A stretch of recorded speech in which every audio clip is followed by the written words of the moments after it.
بسم اللہ الرحمن الرحیم۔ السلام علیکم ناظرین، آج کی ویڈیو میں ہم آپ کو بتائیں گے کہ کس طرح حضرت یوسف علیہ السلام قید خانے سے آزاد ہوئے اور کس طرح وہ عزیز مصر کے رتبے پر فائز ہوئے۔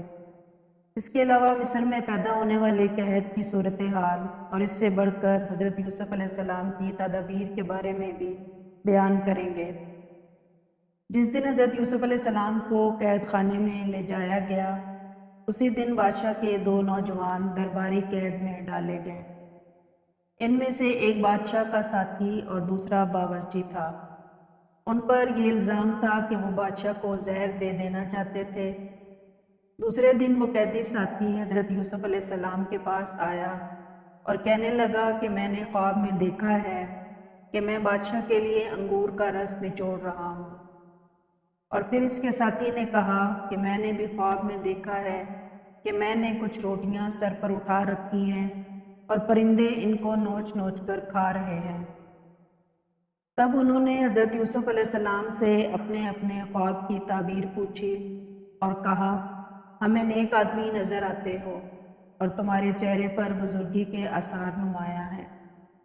جب حضرت یوسف علیہ السلام نے دیکھا کہ یہ دو آدمی ان کی باتیں سننے پر آمادہ ہیں، انہوں نے وقت کو غنیمت سمجھا اور قید خانے کے اندر ہی دین حق کی تبلیغ شروع کر دی۔ انہوں نے فرمایا، میں تمہارے خوابوں کی تعبیر تمہارا کھانا آنے سے پہلے پہلے بتا دوں گا۔ یہ علم بھی ان علوم میں سے ہے جن کی تعلیم خدا نے مجھے دی ہے اور مجھے خوابوں کی تعبیر سے آگاہ کر دیا ہے، کیونکہ میں نے ان لوگوں کے دین سے منہ پھیر لیا ہے جو خدا پر ایمان نہیں رکھتے اور قیامت کے منکر ہیں۔ میں اپنے آباء و اجداد یعنی حضرت ابراہیم، حضرت اسحاق اور حضرت یعقوب علیہ السلام کے دین کا پیرو ہوں، اور ہمارے لیے یہ درست نہیں کہ ہم کسی کو خدا تعالیٰ کا شریک قرار دیں۔ اے میرے ساتھیوں، تم ہی انصاف کرو کہ کیا یہ مختلف معبود اور بے قیمت بت بہتر ہیں یا خدائے واحدوں کا خار بہتر ہے؟ یہ بت جن کی پرستش تم کرتے ہو صرف نام کے خدا ہیں کہ تم نے اور تمہارے آباء و اجداد نے ان کا نام خدا رکھ دیا ہے، لیکن خدا کی طرف سے ان کی حقانیت کی کوئی دلیل نازل نہیں ہوئی۔ یہ چند جملے کہنے کے بعد حضرت یوسف علیہ السلام نے اپنی گفتگو جاری رکھی اور ان دونوں کے خوابوں کی تعبیر بیان کرتے ہوئے کہا، اے میرے ساتھیوں، تم میں سے جس نے یہ خواب دیکھا ہے کہ وہ انگوروں کو نچوڑ رہا ہے، اس کے خواب کی تعبیر یہ ہے کہ جلد ہی اس کی آزادی کا حکم صادر ہوگا اور وہ اپنے عہدے پر بحال ہو جائے گا۔ اور جس نے خواب میں دیکھا ہے کہ وہ سر پر روٹیاں اٹھائے ہوئے ہے، اس کے خواب کی تعبیر یہ ہے کہ جلد ہی اسے سزائے موت دے دی جائے گی، سولی پر لٹکا دیا جائے گا اور پرندے اس کا مغز نوچ کر کھائیں گے۔ یہی ہے ان خوابوں کی تعبیر جو تم نے مجھ سے بیان کیے ہیں۔ پھر حضرت یوسف علیہ السلام کو خیال آیا کہ یہ ساقی کہ جو جلد ہی رہا ہو کر شاہی دربار میں جانے والا ہے، کیوں نہ وہ اس کے ذریعے سے اپنی رہائی کی صورت پیدا کرے۔ لہٰذا انہوں نے اسے مخاطب کر کے کہا، جب تم شاہی دربار میں پہنچو تو بادشاہ کو میرے بارے میں بتانا اور میری بے گناہی کا ذکر کرنا، شاید وہ مجھے قید سے رہا کر دے۔ ان دونوں اشخاص کے خوابوں کی جو تعبیر حضرت یوسف علیہ السلام نے بتائی تھی وہ اسی طرح پوری ہوئی، یعنی ان میں سے ایک کو قید سے رہائی ملی اور دوسرا سولی پر لٹکا دیا گیا۔ لیکن افسوس یہ کہ وہ ساقی حضرت یوسف علیہ السلام کو بھول گیا اور انہیں مزید کئی سال قید خانے میں گزارنے پڑے۔ ایک صبح کو جب بادشاہ نیند سے بیدار ہوا تو ایک خواب جو اس نے دیکھا تھا اس سے وہ سخت پریشان نظر آ رہا تھا۔ قوم کے علماء اور رؤسا کو دربار میں طلب کیا گیا۔ اس نے اپنا خواب ان سے یوں بیان کیا کہ میں نے خواب میں دیکھا ہے کہ 7 موٹی تازی اور خوبصورت گائیں ندی سے نکلیں اور ایک سبزہ زار میں چرنے لگیں۔ کچھ دیر کے بعد 7 کمزور اور بد شکل سی گائیں پانی سے باہر آئیں اور پہلی 7 گائیوں کو کھا گئیں۔ پھر میں نے گندم کی 7 ہری اور 7 سوکھی بالیاں دیکھیں۔ خواب بیان کرنے کے بعد بادشاہ نے حاضرین کو مخاطب کر کے کہا، اب تم لوگ مجھے بتاؤ کہ اس خواب کی تعبیر کیا ہے۔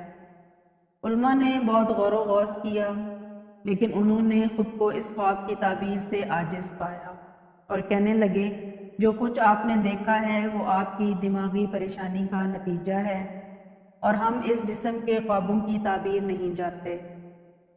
تاہم بادشاہ کا خواب ایک وسیلہ تھا جو خدا نے حضرت یوسف علیہ السلام کی رہائی کے لیے فراہم کیا تھا۔ چنانچہ اس خواب نے اس ساقی کو یوسف علیہ السلام کی یاد دلائی اور اسے برسوں پہلے کا واقعہ یاد آ گیا۔ وہ فوراً بادشاہ کی خدمت میں حاضر ہوا اور کہنے لگا، بادشاہ سلامت، آپ کے قید خانے میں ایک عالی ظرف، روشن خیال اور دانشمند شخص موجود ہے جو خواب کی تعبیر بتانے میں ماہر ہے۔ آپ مجھے قید خانے تک جانے دیں تاکہ میں اس سے آپ کے خواب کی تعبیر پوچھ لاؤں۔ وہ ساقی بادشاہ سے اجازت لے کر قید خانے میں آیا، حضرت یوسف علیہ السلام سے ملا اور کہنے لگا، اے راست گو یوسف علیہ السلام، آپ مجھے بتائیں کہ اگر خواب میں یوں دیکھا جائے کہ 7 کمزور گائیں 7 موٹی تازی گائیوں کو کھا گئی اور پھر گندم کی 7 ہری اور 7 خشک بالیاں نظر آئیں، تو اس خواب کی تعبیر کیا ہے؟ تم مجھے اس خواب کی تعبیر بتاؤ تاکہ میں قوم کی طرف لوٹ جاؤں اور انہیں اس سے باخبر کروں۔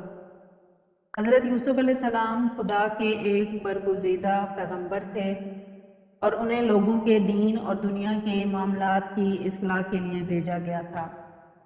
بس انہوں نے بادشاہ کے خواب کی تعبیر بیان کرنے کے علاوہ لوگوں کے لیے نجات اور خوش بختی کے راستے کی طرف رہنمائی بھی کر دی اور فرمایا، مصر میں 7 سال تک فصلیں بہت اچھی ہوں گی اور لوگوں کو بہت سا غلہ حاصل ہوگا۔ اس کے بعد 7 سال قحط اور سختی کے ہوں گے، جن میں پہلے سالوں کا بچایا ہوا غلہ کام آئے گا اور لوگ بے حد پریشانی سے دوچار ہوں گے۔ اس کے پیش نظر تمہیں چاہیے کہ پہلے 7 سالوں میں کھیتی باڑی کو وسعت دو اور زیادہ سے زیادہ غلہ اگانے کی کوشش کرو۔ اس میں سے اپنی ضرورت کے مطابق صرف کرو اور بقایا کو بالیوں کی شکل میں ذخیرہ کر لو تاکہ خشک سالی اور قحط کے دنوں میں اسے کام میں لا سکو۔ ساقی فوراً ہی بادشاہ کے پاس آ پہنچا اور اس کے خواب کی یہ تعبیر اسے بتائی۔ اپنے خواب کی یہ تعبیر سن کر بادشاہ کا چہرہ کھل اٹھا اور اس کا رنج و غم زائل ہو گیا۔ وہ سمجھ رہا تھا کہ یہ تعبیر اس کے خواب کے عین مطابق ہے جو کسی بہت ہی عقل مند آدمی نے بیان کی ہے۔ چنانچہ اس نے حکم دیا کہ یوسف علیہ السلام کو میرے پاس لے آؤ تاکہ میں زندگی کی پریشانیوں اور مشکلات میں سے اس کی مدد لے سکوں اور اس کے نظریات سے فائدہ اٹھاتا رہوں۔ اس پر شاہی نمائندے حضرت یوسف علیہ السلام کو رہائی دلانے کے لیے قید خانے پہنچے، لیکن انہوں نے رہائی حاصل کرنے سے انکار کر دیا، حالانکہ اس وقت ان کے لیے آزادی کی بڑی اہمیت تھی، کیونکہ وہ سالہ سال سے قید خانے کی گھٹی گھٹی فضا میں زندگی بسر کر رہے تھے۔ ایک عرصے سے انہوں نے کھلے آسمان میں سورج، چاند اور ستاروں کو نہیں دیکھا تھا، کبھی آرام کی نیند نہیں سوئے تھے اور کبھی ڈھنگ کا کھانا نہیں کھایا تھا، لیکن ان تمام باتوں کے باوجود وہ اس پر آمادہ نہ ہوئے کہ انہیں معافی کے طور پر قید خانے سے رہا کر دیا جائے۔ انہوں نے کہا کہ میں اس وقت تک قید خانے سے باہر نہیں آؤں گا جب تک بادشاہ میرے بارے میں تحقیقات نہ کر لے، میری مثل نہ پڑھ لے اور میری بے گناہی اس پر ثابت نہ ہو جائے۔ بادشاہ سے کہہ دو کہ وہ مصری عورتوں سے یہ دریافت کرے کہ انہوں نے اپنے ہاتھ کیوں کاٹے اور مجھے کیوں تنگ کیا تھا۔ شاہی نمائندے دوبارہ بادشاہ کی خدمت میں حاضر ہوئے اور اسے صورتحال سے مطلع کیا۔ بادشاہ نے مصر کی عورتوں، جن کے نام شاید حضرت یوسف علیہ السلام نے بتائے تھے، اپنے پاس بلایا اور ان سے ہاتھ کاٹنے کے بارے میں پوچھا۔ اب ان عورتوں کو حقیقت کا اعتراف کرنے کے علاوہ کوئی چارہ نظر نہ آیا اور انہوں نے مستحقہ طور پر گواہی دی کہ یوسف علیہ السلام بے گناہ ہیں۔ عزیز مصر کی بیوی نے بھی اپنے خدا اور یوسف علیہ السلام کی بے گناہی کا اقرار کر لیا اور یوں حضرت یوسف علیہ السلام عزت و آبرو کے ساتھ قید خانے سے باہر آئے۔ امید کرتی ہوں کہ آپ کو آج کی ویڈیو اچھی لگی ہوگی۔ اگر آپ کو ہماری ویڈیو اچھی لگی ہے تو ویڈیو کو لائک کریں اور اس طرح کی مزید ویڈیوز دیکھنے کے لیے ہمارا چینل سبسکرائب کر لیں۔